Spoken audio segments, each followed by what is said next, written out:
Yung araw po, gusto kong pag-usapan yung perjury na demanda ni Inday Sara laban kay Madriaga. Ano ba itong perjury? Bakit naging perjury? At ito ba ay magiging balakid laban sa mga impeachment na hinahangin ng lahat ng kalaban ni VP Sara? Well, unahin po natin ha. Ako po ito yung private prosecutor dun sa 2 counts of kidnapping na ang akusado ay itong si Ramil Madriaga kasamang mga iba pang mga tao na sang-ayon sa PNP Anti-Kidnapping Group ay ang tinatawag nilang Madriaga Criminal Group. Now, ang status po ay bagamat hindi pa po napapatunayan nagkakasala si Madriaga, nagkaroon po ang desisyon ng hukuman na pinagkait ang piyansa. Halayaan, kapalit ng piyansa kay Madriaga dahil ang sinasabi nga ng ating saligang batas, ang karapatang magpiyansa ay hindi maibibigay kung ebidensya ay malakas. Ang sabi ng hukuman, malakas ang ebidensya nga laban kay Madriaga. Kasama sa mga ebidensya laban kay Madriaga ay testimonya ng biktima mismo na positibong kinilala si Madriaga bilang isa sa mga kidnapper at saka mga text messages na nakuha dun sa isang kakonsyaba ni Madriaga na kanyang kamag-anak din. No? So, okay. Bago po yan, nasentensahan ng RTC ito si Madriaga para rin sa kidnapping, pero siya ay napawalang sala ng ating Korte Suprema nung ito ay pumunta on automatic appeal sa ating Supreme Court dahil dati-rate merong pagkakaparusa ng kamatayan. So lahat ng mga nasentensahan ng kamatayan ay automatic na ina-appeal sa Korte Suprema. At doon siya napawalang bisa dahil siguro nga buhay ang kapalit kaya tinaasan ng hukuman naman yung kanilang standard para dun sa proof beyond reasonable doubt. So naintindihan po natin yan.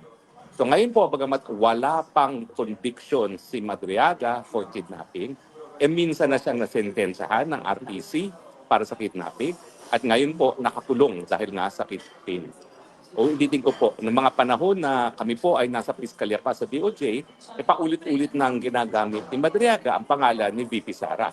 Ang sinasabi niya, nung panahon daw na nagkikidnapping, nag-a-attend daw siya ng isang parallel organization na pangalan ay ISIP para nga kay Inday Sara, nung tumatakbo ng presidente si Inday Sara. Now, sabi niya sa affidavit niya, siya daw ay money bag dahil siya daw ay trusted aid ni Inday Sara. Unang-una. Pangalawa, siya raw ay nag-deliver ng malalaking halaga na galing sa confidential fund Inday Sara. At pangatlo, ang mga pera daw ay nanggaling sa mga drug pushers at sa mga pogo. Well, lahat naman po yan ay pinasunungulungan ni Inday Sara at ngayon po ay naghain si Inday Sara ng kasong perjury. Ang sinasabi ni Inday Sara ay yung sinabi rin niya sa akin, hindi niya kilala si Madriaga. Meron nga sigurong larawan niya yung panahon na siya nagkaroon ng oath-taking sa Davao, pero ang may kilala talaga sa kanya ay yung isang professor sa law school ni Inday Sara, certain professor kilala ata, at hindi niya personal na kakilala yan si Madriaga. At dahil siya ay hindi personal na kakilala ni Madriaga, natural, hindi siya magiging trusted aid, hindi siya magiging money back, at hindi nangyari, hindi nga totoo na siya ay bagman, at hindi totoo yung mga sinasabi niya, yung mga deliveries, lalong-lalo na doon sa delivery sa asawa ng isang prosecutor kilala sa ombudsman na ang sabi ay dineliver sa kanyang sasakyan na tinanggap mismo ng asawa at umalis sa sakay na isang sasakyan na dinadrive ng asawa mismo ni kilala, samantalang hindi naman nagdadrive yung babae. So, importante na magsampa ng kaso ng perjury si Inday Sara Duterte kasi lahat ng mga biktima ng paniningwalingan dapat talaga protektahan ng kanilang interes. At sa pagsasampa ng perjury case laban kay Madriaga, nanindigan si Inday Sara na kasinungalingan nga yan at paninindigan niya. Kaya nga po yung kanyang 300 plus page na reklamo for perjury ay sinumpaan din ni Inday Sara Duterte. Ang tanong, may epekto ba itong perjury case na ito sa nakabinbin na impeachment case ni Inday Sara Duterte? Sa tingin ko meron. Kasi alam nyo, kapag sa isang kasong sibil, merong isang nauna ng sinampang criminal case na makakaapekto doon sa desisyon sa civil case. Yan ay tinatawag na prejudicial issue.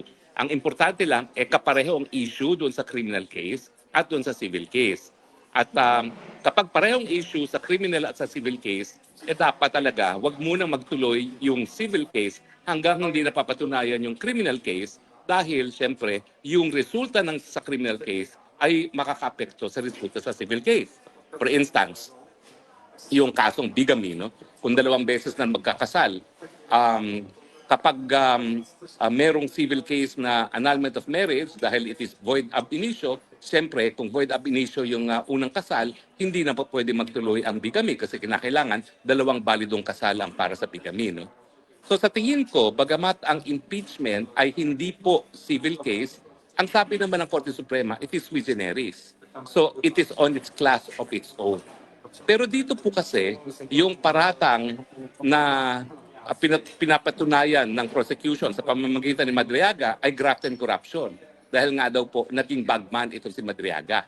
Kaya yung kaso ni Inday Sara Duterte for perjury, kung mapapatunayan Inday Sara na yan ay puro kasinungalingan, makakaapekto doon sa aligasyon sa impeachment na meron daw graft na ginawa si Inday Sara Duterte na ginawang instrumento si Ramil Madriaga.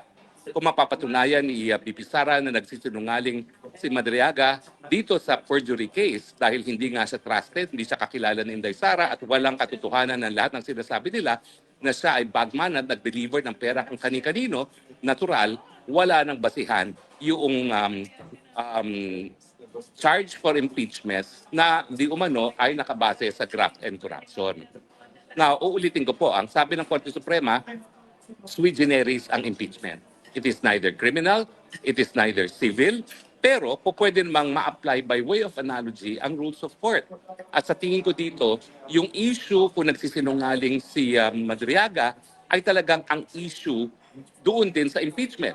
Dahil kung siya talaga ay mapapatunayan nagsasabi ng katotohanan, then tatayo ang paratang na guilty ng graft and corruption sa Inday Sara Duterte. So sa tingin ko, bagamat hindi ko alam kung ito ay planado rin ni Inday Sara, ang perjury case ay dapat na isampa ni BP Sara dahil nga sinungaling si Madriaga. At dahil siya ay nagparata ng kasinungalingan laban kay Inday Sara Duterte, importante na magsampa siya ng kaso ng perjury para panindigan na nagsisinungaling si Madriaga. Pero sa tingin ko, isang epekto rin ito dahil yung katotohanan ng mga sinasabi ni Madriaga ang siyang magiging basehan doon sa impeachment charge for graft and corruption. Kapag napatunayan na talaga nagsisinungaling si Madriaga, mawawalang bisa yung kanyang paratang na nag-guilty si Inday Sara ng graft and corruption sa impeachment. Kaya nga, ang sinasabi ko, yung elemento ng prejudicial question ay naririto. No? Ito ay hiwalay na kaso, kriminal, at ang impeachment naman ay sui generis, neither criminal nor civil. Pero ang issue ay makakaapekto doon sa impeachment case. At ang issue nga ay kung nagsisinungaling itong si Madriaga. So sa tingin ko, po pwede rin sabihin ng mga abogado ni Inday Sara na bukod pa doon sa pagpoprotekta sa dangal at pagtataguyod ng katotohanan, ang impeachment case ni Inday Sara ay dapat isang tabi habang hindi na re-resolba ng hukuman yung kaso for perjury. Dahil nga kung mapapatunayang sinungaling si Madriaga, then maglalaong parambula yung kanyang paratang na guilty ng graft and corruption si Inday Sara Duterte.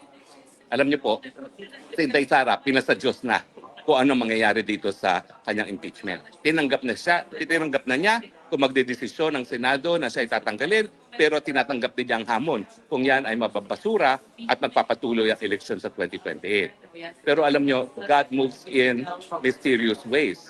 Sino ba namang akalain na talagang sasaklolo ang Korte Suprema at napawalang bisa yung nauna ng impeachment complaint laban kay Inday Sara Duterte? Ganon din po siguro mangyayari rito. God will move in mysterious ways at kung ang paninindigan lang nila ay itong si Ramil Madriaga, sa tingin ko, God can intervene and say na hindi po pwedeng ituloy ang paratang na graft and corruption na nakabase sa testimonya ni Madriaga hanggang hindi matapos ang kasong criminal for perjury na sinampa laban kay BP Sara. Yun namang Mary Grace Piato at saka confidential funds, gas-gas na yan. 150 million compared sa 5 billion taon-taon ni Marcos Jr. na meron pang test yung nagsasabi kumita sila na 500 million nung minsan sa 5 billion na confidential fund ni Marcos. Bakit yun hindi na imbestigahan? Dahil siyempre hindi nila nais matanggal sa pwesto ang Marcos Jr. Dapat naman po patas kapag ang ating ninanais ay magkaroon ng katarungan. Dahil ang batas ay ginagamit lamang laban kay Bibi Sara Duterte na kilalang banta sa pagnanais ng mga Marcos na manatili sa kapangyarihan forever and ever. Obvious naman po, ginagamit ang impeachment bilang sandata para po masira ang mga kalaban ng Marcos administration. Huwag po tayo magpapalinlang at sana po God will again move in mysterious ways at magkakaroon ng desisyon ng Senado na hindi po pwede magtuloy ang paratang at least ng mga sinasabi ni Madriaga hanggang hindi pa matapos ang kasong perjury na sinampa ni VP Sara. Maraming salamat po sa inyong patuloy na pagtangkilik. Ang ninanais lang naman po natin ay maintindihan ng lahat kung ano ang sinasabi ng batas. So hanggang sa muli po nating pagkikita ha. Ito po ang inyong spokes Harry Roque nagsasabi, I love you Philippines. You're the only country that I have. You're the only country that I will love. God bless.